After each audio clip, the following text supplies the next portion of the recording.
On voice வீடியோஸை like பண்ணுங்க, share பண்ணுங்க, சப்ஸ்கிரைப் பண்ணுங்க and மறந்துடாம பெல் பட்டனை பிரஸ் பண்ணுங்க. தமிழ் உறவுகளுக்கு வணக்கம்.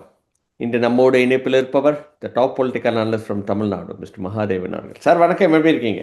வணக்கம் சார், நல்லா இருக்கேன்.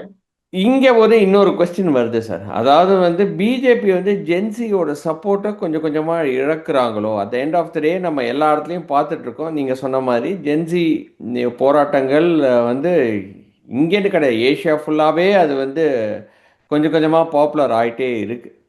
அப்படி இருக்கிற பட்சத்தில் does BJP has to be bit more careful on how to deal with Gen Z and maybe bring all the Gen Zs into their party. ஏன்னா எல்லாருமே ஏஜிங் பாப்புலேஷனாக தான் இருக்குது. முக்கால்வாசி நம்ம பார்த்தோம் அப்படின்னா இப்போ இருக்கிற ப்ரைமில் இருக்கிறவங்க பீப்புள் வித் ரியல் பவர்.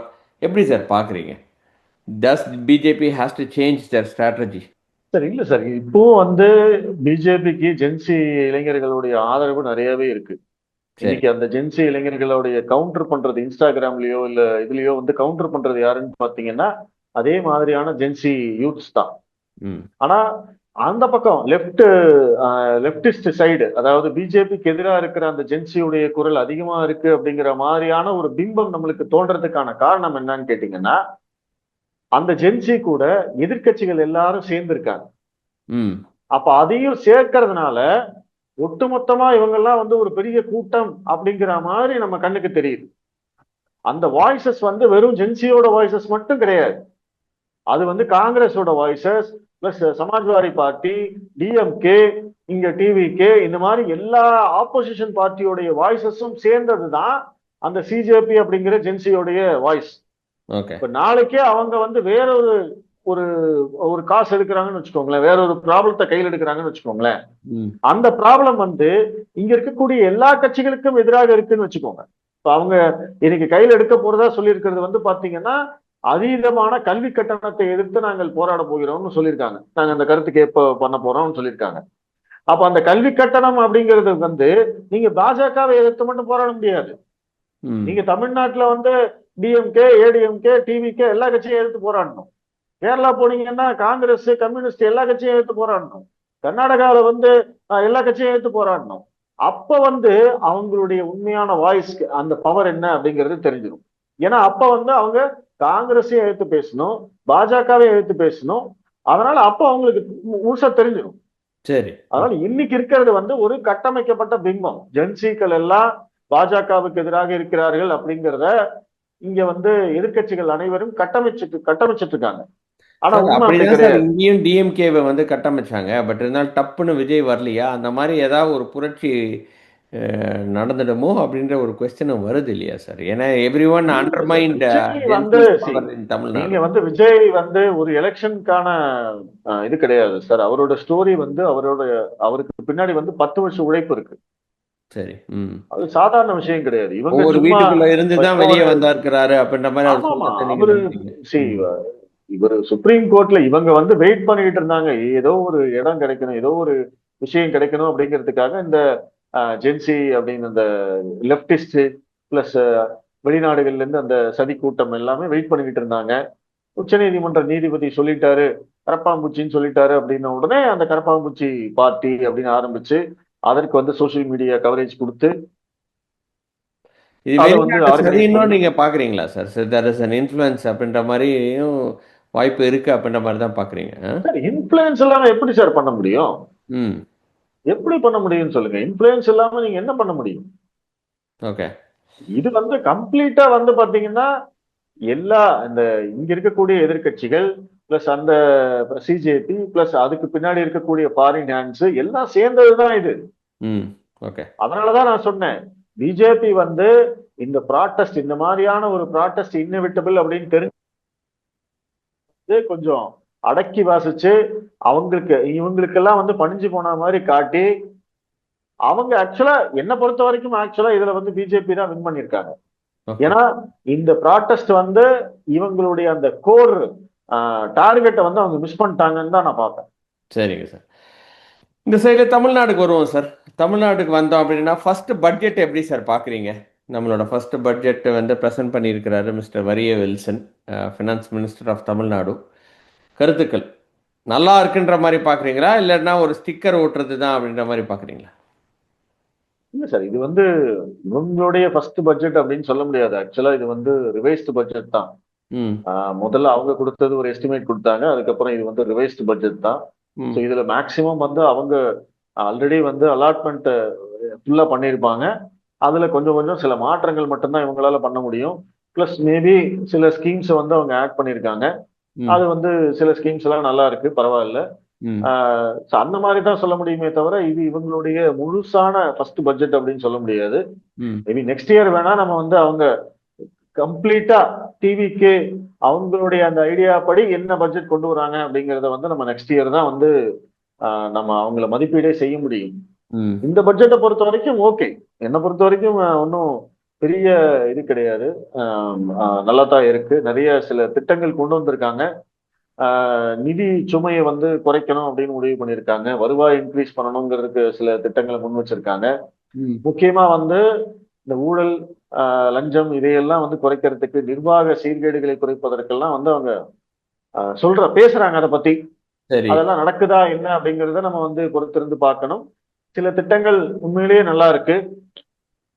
ஆனா பேப்பர்ல நல்லா இருக்கு. அது இம்ப்ளிமெண்ட் ஆகுமா? அதை வந்து திறம்பட நடைமுறைப்படுத்துவார்களா? அப்படிங்கிறதெல்லாம் நம்ம பொறுத்திருந்து தான் பார்க்கணும். என்னை பொறுத்த வரைக்கும் பட்ஜெட் இஸ் ஓகே. அவங்க ஒரு பாஸ் மார்க் வாங்கியிருக்கான்னு தான் சொல்லுவேன் நான். பாஸ் மார்க் வாங்கிட்டாங்க அப்படின்ற மாதிரி தான் பார்க்குறீங்க. அதே மாதிரி இன்னைக்கு சட்டசபையில் பயங்கர ஒரு ஒரு ஆதவர்ஜனாக்கும் உதயநிதி ஸ்டாலினுக்கும் ஒரு பெரிய கலையபரமாக இருக்கு. எப்படி எப்படி பார்க்க வேண்டியதாக இருக்கு சார்? விஜய் ஆட்சிக்கு வந்ததுக்கு அப்புறம் பாத்தீங்கன்னா, சட்டசபையெல்லாம் உட்கார்ந்து நம்ம லைவ் பார்த்துட்டு இருக்க வேண்டியதா இருக்கு. இதுக்கு முன்னாடி எல்லாம் நம்ம பார்க்க மாட்டோம். ஆமா. அது ஏன்னா அங்க சட்டசபையில என்ன நடக்கும் அப்படிங்கிறது நம்மளுக்கு தெரியும். ஒவ்வொருத்தரும் அடுக்குமொழியில பேசிட்டு இருப்பாங்க, சினிமா வசனங்கள் பேசிட்டு இருப்பாங்க, பாராட்டிக்கிட்டே இருப்பாங்க. அவரே இவரே அப்படின்னு சொல்லி பாராட்டிக்கிட்டே இருப்பாங்க. இன்னைக்கு கூட வந்து பாத்தீங்கன்னா, எடப்பாடியை பார்த்து யாரோ ஒருத்தர் பேசினாரு. மின்னலை பிடித்து விழுங்கி அப்படிங்கிற மாதிரி எடப்பாடிக்கு பில்டப் கொடுத்தாரு. டேய் டேய் போதுண்டா அப்பா சாமிகளா அப்படிங்கிற மாதிரி தான் இருந்தது. பட் இந்த தடவை சபாநாயகர் பரவாயில்ல. தாவேக கட்சிக்காரங்களே வந்து விஜய் ஓவரா புகழ்ற போது, எப்பா தம்பி என்ன பேச வேண்டிய அதை மட்டும் பேசிட்டு போப்பா, இதெல்லாம் பேசக்கூடாது அப்படின்னு அவரே கட் பண்ணிடுறாரு. ம். ஸோ அந்த வகையில வந்து ஜேசிடி பிரபாகர் அவர்களுக்கு வந்து நம்ம பாராட்டலாம். ம். சட்டசபையை பொறுத்த வரைக்கும் எப்படி பேசணும் அப்படிங்கிறதுக்கு இன்னைக்கு ஒரே ஒரு எக்ஸாம்பிள் யாரு அப்படின்னா சௌமியா அன்புமணி அவர்களை சொல்லலாம். ம். அவங்க வந்து இந்த மாதிரி அலங்கார வார்த்தைகள், எதிர்க்கட்சிகளை தூண்டி விடுற மாதிரியான வார்த்தைகள், தேவையில்லாத விஷயங்கள், இந்த மாதிரிலாம் எதுவுமே பேசல. ம். கண்டென்ட்னா கண்டென்ட் பாயிண்டா பேசினாங்க. மேகதாது அணை ஏன் வந்து வரக்கூடாது, அங்க வந்து என்ன பிரச்சனை இருக்கு அப்படின்னு ஒரு 2 நிமிஷம் 3 நிமிஷம் அவங்க பேசிட்டு உட்கார்ந்துட்டாங்க. அவ்வளவு ம். கிறிஸ்பா இருந்தது. ஆனா அதுக்குள்ள வந்து அவ்வளவு மேட்டர் இருந்தது. ஸோ இந்த மாதிரி தான் வந்து எல்லாரும் பேசணும். ஆனா அங்க அப்படி பேசுறதுக்கெல்லாம் யாருமே தயாரா இல்ல. ம். ஒரு திமுக காரங்க அப்படி பேசினாலும் தாவேக காரங்க சும்மா இருக்க மாட்டேங்கிறாங்க. இவங்க சும்மா இருந்தாலும் அவங்க வந்து தூண்டி விட்டுக்கிட்டே இருக்காங்க. இப்படியே மாத்தி மாத்தி சண்டை போட்டுக்கிறது மட்டும்தான் நடந்துகிட்டே இருக்கே தவிர இதுல வந்து ஆக்கப்பூர்வமா ஆரோக்கியமான எதுவும் விவாதம் இல்லைன்னு ஏதாவது ஃபீல் நடந்ததான்னு பண்றீங்க. கேட்டீங்கன்னா ம். ரொம்ப கஷ்டம். ரொம்ப கம்மி தான். Okay, okay. அதே மாரி நீங்க அதிமுகன்ற ஒரு ஒரு பேச்சு எடுத்ததுனால நேத்திக்கும் திருப்பியும் கோயில்ல பேசினது தான் சார். அதிமுக என்ன சார் ஆச்சு? அதிமுக இனிமேல் மீண்டு வரும்னு நீங்க நினைக்கிறீங்களா?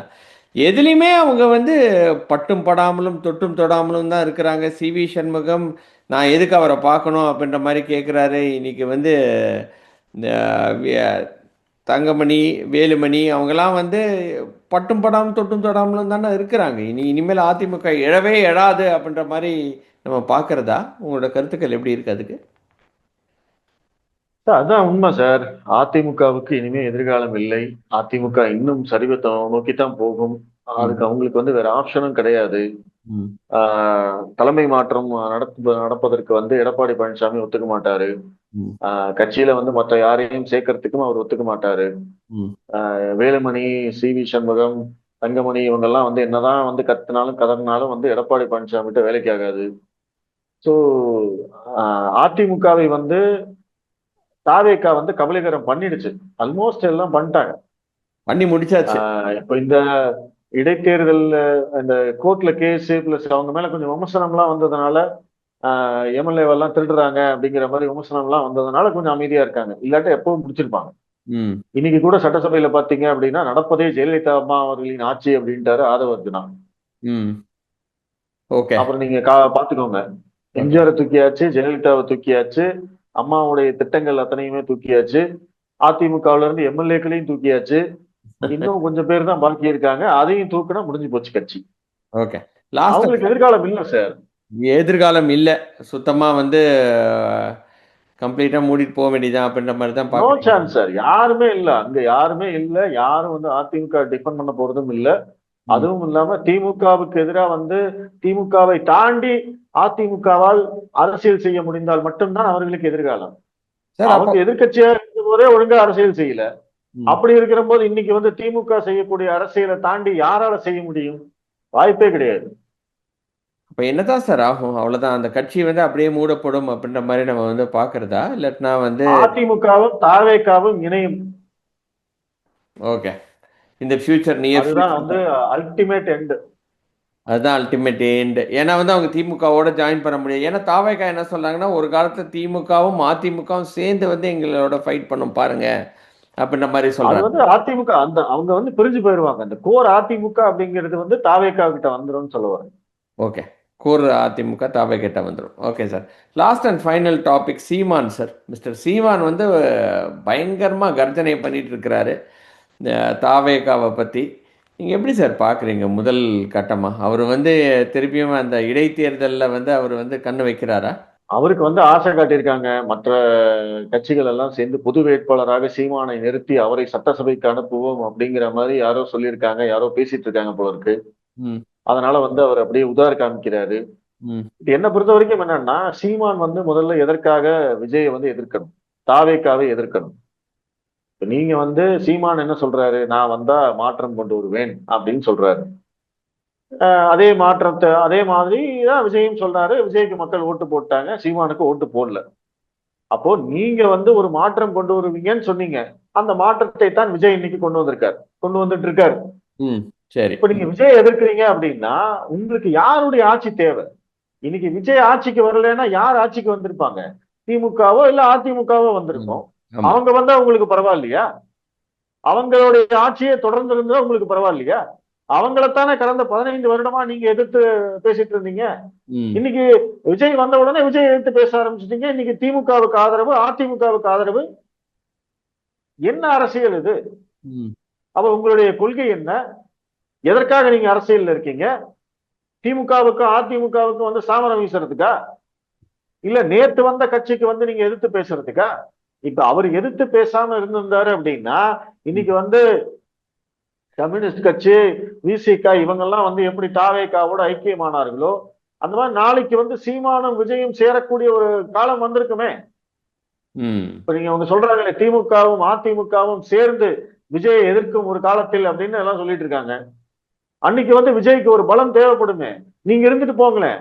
உங்களுக்கு 4 எம்எல்ஏ கிடைப்பாங்களே. ஏன் அப்படி யோசிக்க மாட்டேங்கிறீங்க? இன்னைக்கு விஜய்க்காக நின்றால் உங்களுக்கு என்ன குறைஞ்சு போச்சு? நிக்க இத்தனைக்கும் மாட்டேங்கிறாரே வந்து சார். அவரு பாத்தீங்கன்னா வந்து ஃபுல்லா திமுக ஆஹ் சைடுல கம்ப்ளீட்டா போயிட்டாரே. அதனால வந்து அதுதான் சொல்ல வரேன். ஆ. நீங்க வந்து உதயநிதி வந்து ரெட் ஜெயண்ட் மூவிஸ் வச்சு படம் எடுத்துட்டு இருக்காரு அப்படின்னு இங்க பெருசா குற்றச்சாட்டு வந்த போது விஜய் சீமான்ட்ட போய் கேக்குறாங்க. சார் இந்த மாதிரி படம் எடுத்துட்டு இருக்காரு. அவர் என் தம்பிங்க. அவர் படம் எடுத்தா என்னங்க? இன்னைக்கு பாருங்க சினிமா உலகத்திலேயே அவரை பாராட்டுறாங்க அப்படின்னு அவருக்கு முட்டு கொடுத்தாரு. ம். அந்த மாதிரி காட்சிக்கு வந்த 2 மாதங்கள்ல விஜய் ஒரு நல்ல விஷயம் கூட செய்யலையா? விஜய்க்காக நீங்க ஏதாவது ஒரு விதத்துல சப்போர்ட் பண்ணிருக்கீங்களா? இது நல்லதை பண்ணிட்டு தானே இருக்காரு. ஆமா. ம். ஆனா பொது லஞ்சம் வேட்பாளரா வாங்க மாட்டேன். நிக்கிறதுக்கு சான்சஸ் இருக்கா சார்? அப்படி நின்னாருன்னா அவரு ஜெயிக்கிறதுக்கு சார் வாய்ப்பு அவருக்கு இருக்கா? ஆசை காட்டுறாங்க. அதெல்லாம் வந்து இங்க ஒத்து வராது சார். அதிமுகவுல எடப்பாடி பழனிசாமி எல்லாம் அதற்கு ஒத்துக்க மாட்டாரு. ம். அவர் வந்து தன்னுடைய பலத்தை காட்டணும்னு நினைப்பாரு. இல்லாட்டா அவர் தனியா வந்து நான் தேர்தலை புறக்கணிக்கிறேன் அப்படின்னு சொல்லிட்டு போயிடுவாரு. ம். மேக்சிமம் அதுதான் நடக்கும்னு நினைக்கிறேன். அதிமுக வந்து இந்த தேர்தலை புறக்கணிக்கும், இடைத்தேர்தலை புறக்கணிக்கும் அப்படின்னு தான் நினைக்கிறேன் நானு. ம். சோ அந்த மாதிரிதான் வந்து சில விஷயங்கள் நடக்கும் அப்படின்னு எதிர்பார்க்கிறேன். மற்றபடி வந்து அந்த மாதிரி பொது வேட்பாளரை நிறுத்தி தாவேக்கு நாம் தமிழர் கட்சிக்கு ஒரு அங்கீகாரம் கிடைப்பதை இங்க இருக்கக்கூடிய மற்ற கட்சிகள் விரும்ப மாட்டார்கள் அப்படிங்கிறது என்னுடைய கணிப்பு. பட் பொறுத்திருந்து பார்க்கலாம். அதிமுக வந்து வெளியேறதுக்கு அதாவது இந்த பை எலக்ஷனை வெளியேறதுக்கு தான் நிறைய சான்சஸ் இருக்கு இல்லையா? சார் ஆமா சார். அப்படி இல்லைன்னா அவங்களுடைய உண்மையான பலம் தெரிஞ்சிடும். உண்மையான பலம் தெரிஞ்சதுன்னா போக வேண்டியதுதான் சார். அதுக்கப்புறம் ஏன்னா வந்து இப்ப வந்து அந்த பக்கம் நீங்க வந்து தாவேக்கா வந்து பயங்கர ஸ்ட்ராங்கா இருக்கு. ம், செகண்ட் பிளேஸ் கண்டிப்பா திமுக தான் வரும். ஏன்னா அவங்களும் வந்து ரொம்ப எஃபர்ட் போட்டுட்டு இருக்காங்க. ம். அப்போ அதிமுக வந்து 3வது இடம் அப்படிங்கிறது தவிர்க்க முடியாதது. ஆனா அது எவ்வளவு பர்சன்டேஜ் அப்படிங்கிறது அவங்களுடைய அந்த கோர் ஓட் பேங்க்லயே ஓட்ட விழுந்துருச்சுன்னு வச்சுக்கோங்களேன். ஆமா. ஒருவேளை டெபாசிட்டே என்னதான் வந்து இடைத்தேர்தலா எல்லா ஆமா இடத்துலயும். என்னதான் இடைத்தேர்தலே நின்னாலுமே ம், அவங்களுடைய அந்த கோர் ஓட் பேங்க் அவங்க வாங்கிடுவாங்க. ம். ஓகே. ம். ஆனா அதுவே கம்மியாயிடுச்சு, அதுலயே ஓட்ட விழுந்துருச்சு அப்படின்னா அப்புறம் அது வந்து இன்னும் மிகப்பெரிய பிரச்சனையில தான் கேள்விக்குறியா மாறிடும். சோ அதனால வந்து புத்திசாலித்தனமா பண்றதா நினைச்சா அவங்க வந்து தேர்தலை புறக்கணிக்கிறேன் அப்படின்னா அப்ப அதிமுகவோட உண்மையான பலம் என்னங்கிறதே தெரியாமையே அப்படியே காலத்தை ஓட்டிட்டு இருக்கலாம்ல.